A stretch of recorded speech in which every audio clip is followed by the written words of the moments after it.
kaso yi paquetage bi dafa metti waaw dafa metti trop teg si it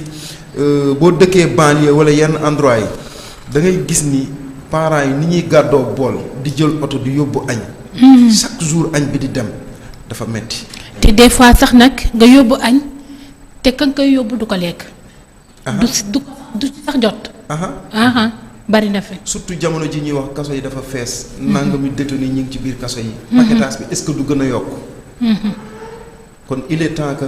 ñu xoolaat bu baax a baax ni ñuy dóoree mandat de dépôt yi ak ni nga xam ne noonu la ñuy juger ñenn ñi di leen yóbbu kaso am na ci yenn fee yoo xam ne est-ce que jotul nit ki dafa bëgg xaalis nga amaan ko xaalis amaan bu metti boo xam ne nii ëllëg mën na ko moytuwaat wala ñu xalaat yeneen xeetu sanction rawatina innocent yi nuñ fa bare xëy na ñooñu buñ leen génne woon juge leen te yàlla rek tax des fois nag nit juge nit mu leen que fii la dëgg féete ak nit ku tëdd ay at ba pare ñu ñëw taxawal la ni la topp demal topp toppeetuñ la dara toppewuñ la dara ñooñu buñ leen libéré woon est-ce que tey prison yi du liibu tuuti kooku li des ci carrière am après lu muy def lu muy def lim perte ci carrière am lan ban est-ce que dinañ ko jox indemnité wala dinañ ko dédommager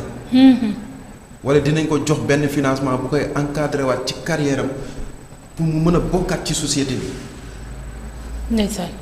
yooyu yëpp dafa doon ay jafe-jafe yoo xam ni di nga gis ku mu dal sa kër tas. sa jabar dem sa njaboot taxalikoo ak yow. nga génnaat ñu lay xoolee beneen bët sa liggéey yàqu. après su la yàlla dimbaliwul dëgg boo tranquille soo moytul moins de fraction seconde mën nga def lu la fa yóbbuwaat sax. bien sûr te du doon sa tayef. ndeysaan. Alaaji. bon kaso bi Moussa wax na li ci solo nit ñi ñu ngi ci continuer di wax toujours ci kaso yi ak jafe-jafe yi nga xam ni moom la ci nit ñi di jànkuwanteel arrestation yomb yi mais moi je pense mënuñu lu dul wax nag dëgg la. li ci des ñoom ñi nga xam ñooy jël dogal yi ñoom ñoo war a jël dogal yi ci anam boo xam day méngoo ak jàppandal ci ni ñu koy defee mais bu ñu demee xam nga Sénégal bay wax ni ñu ngi comptabiliser lu toll ci junniy détenus yu am na ñoo xam ne ñu ngi leen di wax ay détenus politiques am ñu ni déedéet dañu bokk ci ay manifestations non autorisées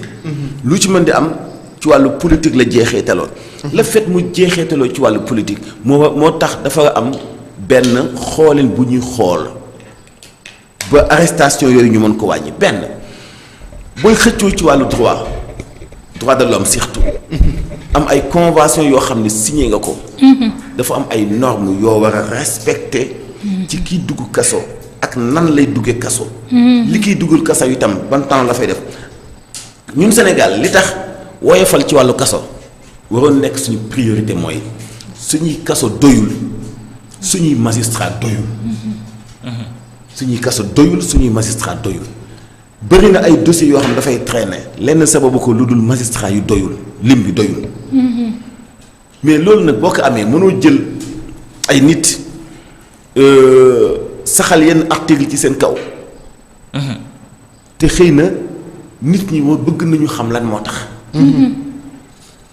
tribunal dafa am pouvoir te gis nga dafa am yu bokk ci suñu dund yoo xam ni saa bu ñu la ko imposer jaxase nañu la muy dem commissariat fekk nit a la fa yóbbu dem brigade fekk nit a la fa yóbbu dem tribunal fekk nit a la fa yóbbu yooyu dafa metti ci ni Sénégal yi ba léegi xamaguñu loolu léegi sax mu ngi xaw a wàññeeku par rapport ak arrestation yu bëri yi parce que ba fréquenter police fréquenter brigade fréquenter tribunal bu yàgg da nga koy ñimee dootul nekk mit ci yow mooy li tax nag kilifa yi war a bàyyi xel ci anamuk teg loxo gi anamuk teg loxo gi moom ren jii moom façon bu ne am na ci teg nañu loxo nit fekk mu takk bracelet takk nañu loxo nit fekk dafa woo ko ñu jàppoon bracelet déli la waaw ñoom ñoo ko def déli wala en tout cas de information bi moom vidéo bi tas na partout te man vérifié waat naa ko en même temps xale bi dafa ànd ak belle-sœur am ñuy traversé way takk der bi woo ko ni ko li nga takk nag mënu ko maa ko takk ci noonu la ñu amee jiite ngaas mu jël yóbbu c'est grave ça kaso la ndaw si dem ok xam nga def benn publication tey Bassirou Diomaye Faye lu ko téye ci kaso bi publication ñu ni dafa attaqué ay magistrats mais démb lañ génnewaat comme dogal attekat bi jëlaat na ko dogal Bassirou Diomaye Faye même tuuma yi mu teg Ousmane Sonko